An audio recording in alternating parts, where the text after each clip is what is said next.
This podcast is sponsored by Skylight Calendar. Let's be real. Running a household can be exhausting and chaotic. And finding the perfect Mother's Day gift, it's not exactly a no-brainer. Until now. The Skylight Calendar is the best way to organize the family and give everyone, especially mom, some peace of mind to enjoy the things that matter most. The Skylight Calendar is a smart, touchscreen calendar that keeps track of and manages the chores, dinner planning, groceries, and to-dos for the whole family. The Skylight Calendar automatically syncs each family member's digital calendars and displays them all together on one color-coded touchscreen. It even doubles as a digital picture frame, so you can finally share all those special moments that are just sitting on your phone. As a limited-time offer for our listeners, get 15% off your purchase of a Skylight Calendar when you go to skylightcal.com/easy. That's SKYLIGHTCAL.com/easy. Get 15% off your Mother's Day purchase now at skylightcal.com/easy.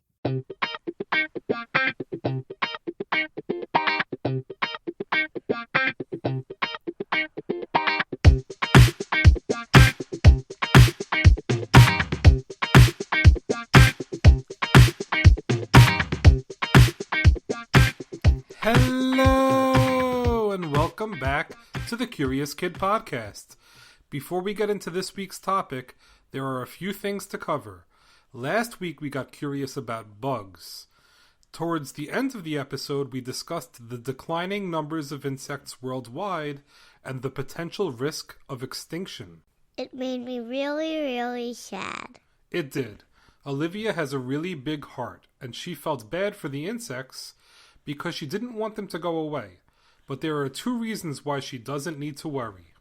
There are still lots of insects. For every human, there are 200 million insects. It's obviously very hard to estimate the number of insects in the world, but it is believed that there are about 200 million insects for every single human, so there are still lots and lots of insects. Also, now that people know there's a problem, they can fix it. That's right. People are starting to realize that insects are going to be in trouble if the numbers continue to go down. So hopefully we can make some changes as humans to help insects survive because we need them. We have one more thing to get to before we get down to business. Mailbag! Mailbag! This week's mailbag is a review left for us on iTunes, and it comes all the way from Canada. Lisa said, "We just listened to our first episode on Valentine's Day. We love that it is short, sweet, and educational. Thank you so much for creating these." Her children, 3-year-olds Tallulah, 6-year-old Amelia, and 1.5-year-old Florence, also wanted us to have a happy Valentine's Day and a great rest of the year. That's awesome. Thank you so much for listening to us. We love you guys. Yes, a big thanks for listening and for the review. If you love the podcast, we would be so appreciative if you leave us a 5-star rating and a review. It makes it easier for other people to find and enjoy the Curious Kid Podcast. All right, let's get to the topic of the week. This week we're getting curious about tornadoes. Olivia has been fascinated by tornadoes for a long time, and I made her wait until May to cover tornadoes in an episode, and there is a good reason for that we will get to a bit later. What do you find so interesting about tornadoes? I thought they looked cool and I just want to learn more about them. You're right. I also think they look cool and they're really interesting. So what's the question of the week? Where is the safest spot in the house that you can stay during a tornado? Great question. But before we get to that, let's discuss what tornadoes are and how they work. A tornado is air and it spins really fast in a storm. It also has the shape of a funnel. This podcast is sponsored by Skylight Calendar. Let's be real. Running a household can be exhausting and chaotic. And finding the perfect Mother's Day gift, it's not exactly a no-brainer. Until now. The Skylight Calendar is the best way to organize the family and give everyone, especially mom, some peace of mind to enjoy the things that matter most. The Skylight Calendar is a smart, touchscreen calendar that keeps track of and manages the chores, dinner planning, groceries, and to-dos for the whole family. The Skylight Calendar automatically syncs each family member's digital calendars and displays them all together on one color-coded touchscreen. It even doubles as a digital picture frame, so you can finally share all those special moments that are just sitting on your phone. As a limited-time offer for our listeners, get 15% off your purchase of a Skylight calendar when you go to skylightcal.com/easy. That's SKYLIGHTCAL.com/easy. Get 15% off your Mother's Day purchase now at skylightcal.com/easy. In order to get a tornado, the conditions need to be right. Tornadoes form when there's a really strong storm. The strong storm is called a supercell. A supercell has heavy rain, high winds, lightning, and hail. In order to become a tornado, the funnel needs to go from the cloud to the ground. And not just any cloud. The type of cloud that usually makes tornadoes is called a cumulonimbus cloud. That's a tough word to say. Do you want to try it? Cumulonimbus cloud. Nicely done. So how can we identify a cumulonimbus cloud? Well, for starters, they are going to be very big. Much bigger than the average cloud. Also, they are going to be very tall. Most clouds stretch across and aren't very tall. But cumulonimbus clouds are massive, and they are very tall and are usually flat on top. A tornado forms when wet, warm air collides with cold, dry air. When these two types of air collide, the warm air rises and air starts to swirl within the cloud, forming what's called a mesocyclone. A funnel then starts to form under the cloud and stretch to the ground. And that funnel doesn't always make it to the ground. Until it does, it's not called a tornado, and it doesn't pose the same threat that a tornado would. Once it touches the ground, tornadoes can pick things up from the ground. Weak tornadoes would only be able to pick up dust and debris, but stronger tornadoes would be dangerous for everything in its path. Can tornadoes form over water? They can. When they form over water, they are called waterspouts.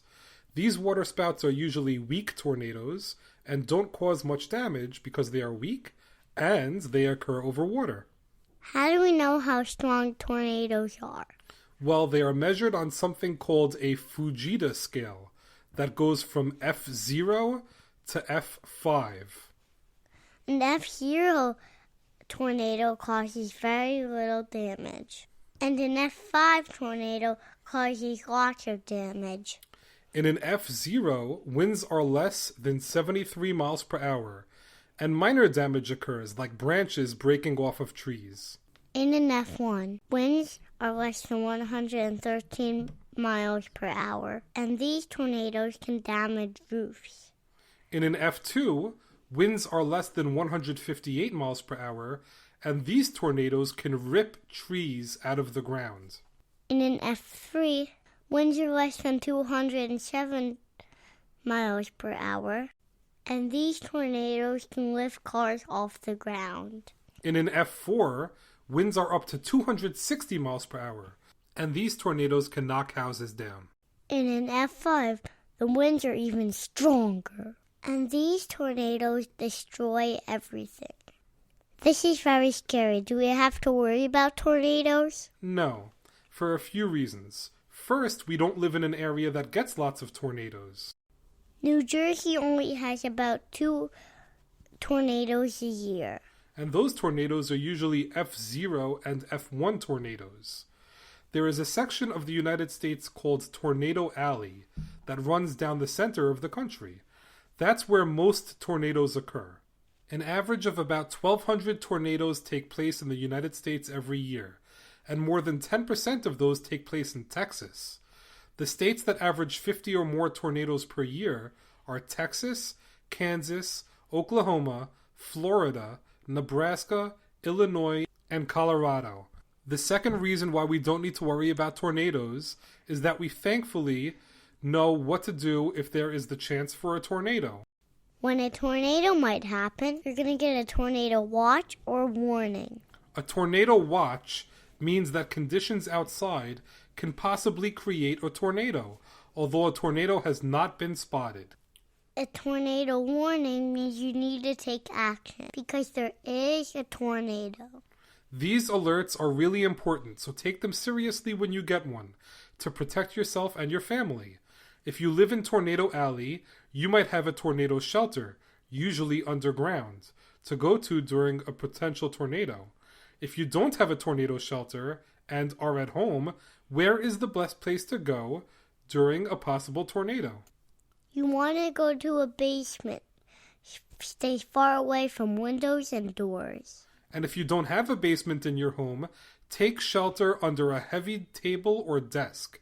When you were a baby, there was a tornado warning in our county, and we took you to the basement for about 30 minutes until the storm passed. We never got a tornado, but we did lose power, and it was a pretty scary experience. Do you want to tell everyone why we are doing this episode in the month of May? Because more tornadoes happen in May than more than any other month. That's true. The springtime is peak tornado season, and May averages more tornadoes than any other month. Tornadoes are really interesting. I'm glad I learned more about them. Me too. Well, that's a wrap for episode 31. Thank you for listening to this week's podcast on tornadoes. Great job, Olivia. Don't forget to subscribe to our podcast so you can get the new episodes every Sunday when they are released. Next week, we are getting curious about trees. If you love the podcast, please support us on Patreon. That's spelled Patreon. So check us out at patreon.com/CuriousKidPodcast. There is tons of extra stuff from us on our Patreon site for our supporters. You can also send us an email to say hi. Email us at CuriousKidPodcast@gmail.com. As always, thank you so much for listening and getting curious with us.